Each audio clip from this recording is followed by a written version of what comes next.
it's a hot day. I'm hanging in the sunshine. You should hit me with the splash gun so I cool down. Won't you come on over? We can party till the sun's down. Baby, let me buy you a drink while we're dancing a blink. I could go for some Queen Bee too. Bass is going boom boom. If you're looking for some crazy, I'll tell you everybody's standing in a line for the water slide. You can come on over, we can take the roller coaster. And you know everybody's looking for a ride in the water slide. Water slide.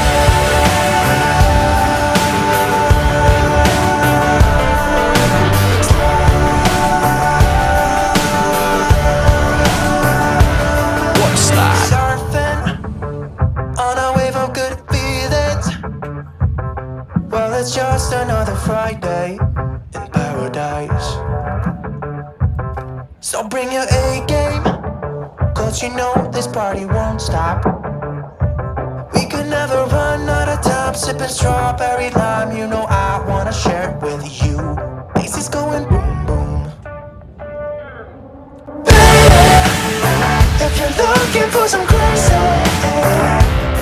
I'll tell you everybody's standing in a line for the water slide. You can come on over, we can take the roller coaster. And you know everybody's looking for a ride in the water slide. Water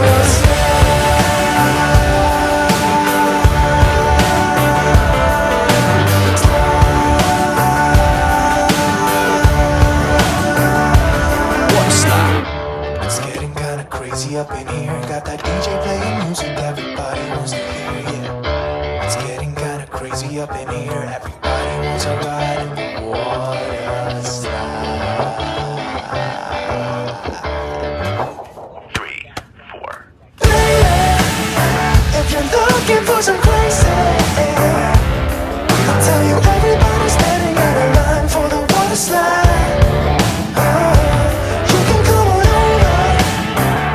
Take the roller coaster, and you know everybody's looking for a ride in the water slide.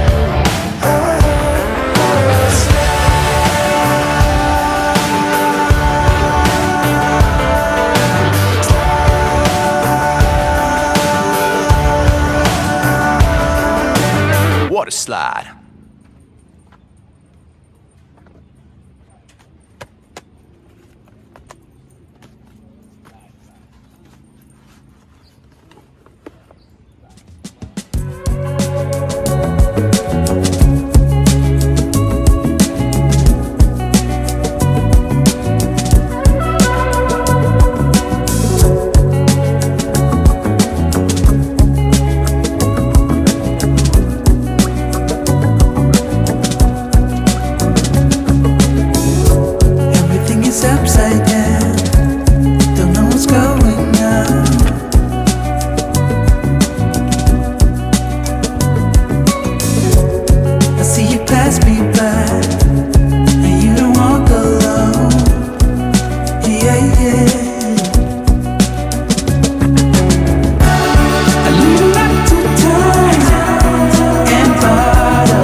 made you coffee. This is our afternoon coffee. Here you go.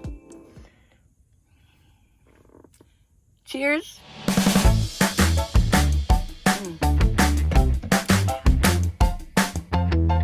So Minivan Lee, roving reporter, is here to give you the skinny on the geese. On the Reno Park geese. Problem and solution. Check. Okay, so yes, my last video, well, for me it was yesterday, I talked about the geese and that there's not as many geese in the Reno parks anymore. So they're obviously catching them. And my question was, how do they do it? I mean, whether they go along and they have a bag at night and they pick them up, put them in bags, or what do they do? Well, some of you left a comment on how they do it, but it probably is in the way they do it in your area, because I found out it was perfect timing how they do it here in Reno. So I get to this park in the morning, I park, I've gone one lap around the whole park and I come back and there's this huge trailer. It's a completely covered trailer, self-contained, but there's all these little holes and slats in it.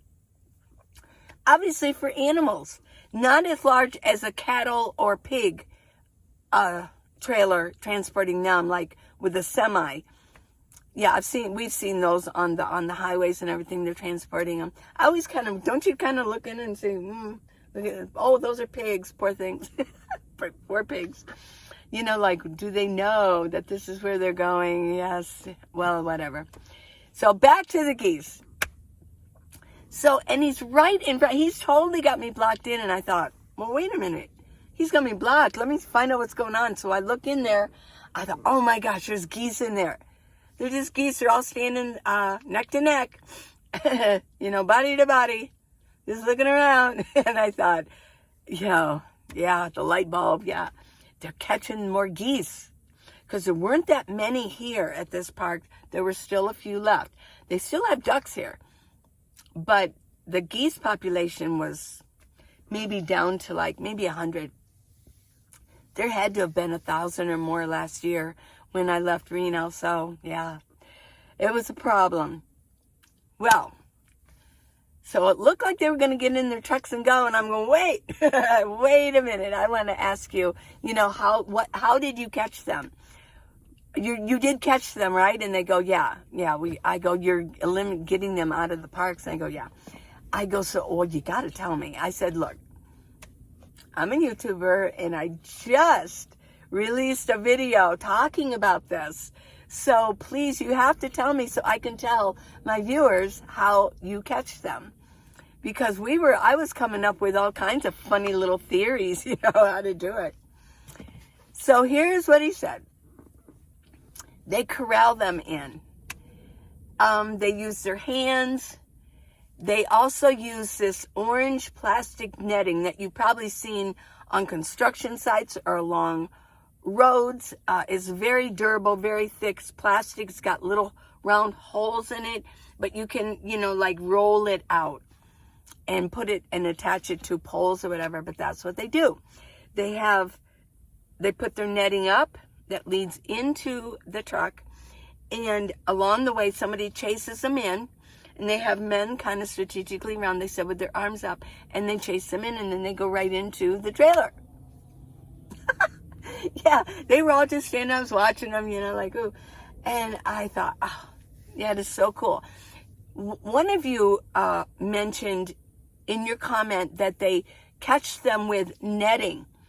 I could see that, maybe throwing a big netting over them, or a big net. If you would catch them with a big net, maybe you could put a net over them, but it might clip their wings. Unless it didn't matter if you clipped their wings or not, you know. The one thing that I didn't ask them, and I forgot to ask them as I'm walking away, I'm going, oh no, they're driving away. I forgot to ask them what's going to happen to them. I didn't ask. But when I came walking around, they were still in another part. It was almost as if they were going to catch some more. So I was kind of watching, but no. I think they were just talking to other men, and they were discussing something, and I was kind of afraid to ask them because I thought they might think, wow. Well, they probably, if they do kill them, they probably aren't allowed to tell us that. I would think. I mean, if they're going, are they going to slaughterhouse? I don't know. They're very healthy. They're healthy geese. I have no clue. I don't know where they would go.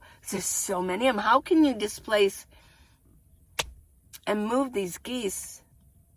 They're just going to fly back, aren't they? I mean, they can fly pretty far. Geese can fly far. Oh, my gosh. I mean, you see them, you know. Yeah. Somebody's out there with we have a lot of the metal detectors going on out here. I don't think they're supposed to because they're not supposed to dig into the dirt, but I see them do it, you know. You're not supposed to have anything in this dirt that, like, would require, like, stakes or anything like that. But anyways, yeah. So, roving reporter reporting, Minivan Lee, on what's going on at this park here. I did ask him, I said, look, I was at it's another really, it's more of a posh park. It's in a really nice neighborhood. It's a gorgeous park. Oh my God. Oy vey shmear, it's gorgeous, gorgeous park. Well, I noticed last time I was there, they used to have like 2,000 geese. I swear. You couldn't even walk. You'd have to walk like this on the sidewalks. And the grass, I swear there were 2,000 geese. There was this huge field of grass. And you could barely see the grass. There were so many geese. It was that bad. And it was nasty. It would get in your shoes. And I don't know if anybody's seen goose poop. I'm like this expert now because I hang out at parks. But it's long like a long skinny cigar, a hot dog or something. And always at the end, one end is green slime that seems like it's melting out of it. I swear. It's gross. And yeah. So you can imagine what the grass is like. If you have like even 200-300 geese moving together across a park, the grassy part of the part of the park, it says poop, poop, poop, poop, poop, you know, and it's fresh. It gets in your shoes. You can't go barefoot. And a lot of us like to slackline or I mean, just looking out here right now, there's somebody doing, let's see. I mean, he's doing cartwheels, and there's a lot of acrobats out here.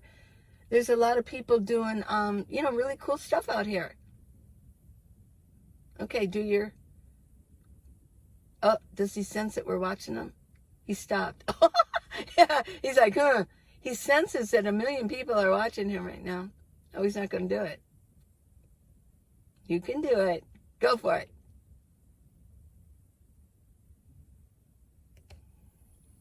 Isn't that funny? I always wonder about that.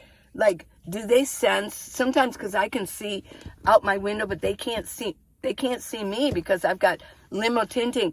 And every once in a while, I'll be staring at them and they'll turn around and look. I know they can't see me, but I always think they sensed. You know, we have energy, and they sense that I am, you know, some energy's coming at them. Yeah, they sense. We kind of know when somebody's staring at us, and we kind of look back. I wonder if that's what happened. Yeah. Well, anyways, so these are the kind of activities we have out here in these grassy areas of our parks. All the parks. And if you've got goose poop everywhere, it's really nasty. So I asked him about that. Let me get back to that one part. I asked him about that park. And he said, well, there is not one goose left at that park. And he goes, yeah, I know. He goes, yeah, we caught them. It's like, oh, okay. I said, but what are those new birds? And I'll show you the video. What are those birds that are there now? Because they're like, they got these long beaks and it's pointed. And they just go into the soil, and that's all they do. They walk around, they go like this. They're all doing it. And I guess they're looking for grubs or whatever. But what they're doing is they're aerating the soil, which is like very healthy for the soil. So he says, those are ibis. I go, thank you. He was part of the catch and release system of the park. So yeah. Couple really nice young guys, yeah. But I didn't ask them where they go, what they do with them. So I was kind of nervous to do it. Oh well. So I just wanted to show this, how well this worked. One of you said that you couldn't find the link. It's in there, in the store link. It's just called a humidifier. It's a Geniani. But I do want to show you something here. Let me take this out. It says USB. So sometimes a lot of water pulls up on here. And I've heard some people, the reviews say, oh, it just, when you set it down, be careful because it's going to like leak water all over. Well, here's what it'll do after a while. You just turn it and twist it off. And it's really dry in Nevada. So you just turn this and bring this out. This is hard plastic. It's got a little spring in there. This is like material. This is the same material. It feels like the pool noodles. So I've got my thing under here so it'll catch the water. What I take periodically is I take it and I squeeze it down and it gets some of the water out. When it gets too saturated, it will end up pooling water all over. So it's in the hole. And then you'll have, when you get one, you'll see, you stick it in there and then twist it and it locks it in place. Okay. But yeah, there is there's so many people are feeding the geese. Some bring big bags of grain and feed them. So no wonder they're exponentially growing. There we go. Yeah. That's nice. I really like this. This is, yeah. But it's the same with deer. I mean, there's so many deer. And I will mention that on my trip from Ohio to Reno, especially in Nebraska, I think it was Nebraska, it was like every couple miles there was a dead deer along the highway. And it looked like it had been there for a while even. And probably the hawks, every chance they could get when, they go down and swoop down and take a chunk. Yeah, eat it up. So it's the same with deer, which brings me to watch out for deer. Deer will total your rig. You'll get totaled. Yeah. Which brings me to another little reminder. I have a podcast called This Nomad Life. And one of my episodes is about deer. It's called Oh Deer. It's deer season again. And it's usually fall or spring. But it's all the time. It's any time of the year you're going to have deer they're not very bright. And they're going to try to go across the street. Why did the deer cross the street? Just wanted to, because it didn't have any sense not to. So I do have an episode. So please, it's on most podcasts, Apple, Spotify, Downcast podcast, or Pocket Cast. Let me name a few. Google Podcast. If you want to check out my podcast, I did have somebody mention in a comment today. They said, "Okay, so I finally went to your podcast." And they went, wow, that was really good. They're really good. So, yeah, I'll check it out. I get nothing from it. I don't have any sponsors. But I did take time to do them. There's, I think, 14 episodes. And I'm about to come up with another one. I want to interview Red again. And there's a couple other people here that I want to interview. So, yeah, we'll get some new podcasts going.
Please subscribe. Thank you for watching it all the way through. And I hope that you enjoyed the material, the exercising and the food, and the minivan roving reporter. She's got a little librarian glasses on, but that's what she does. She's a journalist too. Librarian / journalist. Yeah, reporter. She's a roving reporter around the United States. And she just happens to be in Reno parks right now. So I hope you have a really good day. Love you guys. Bye.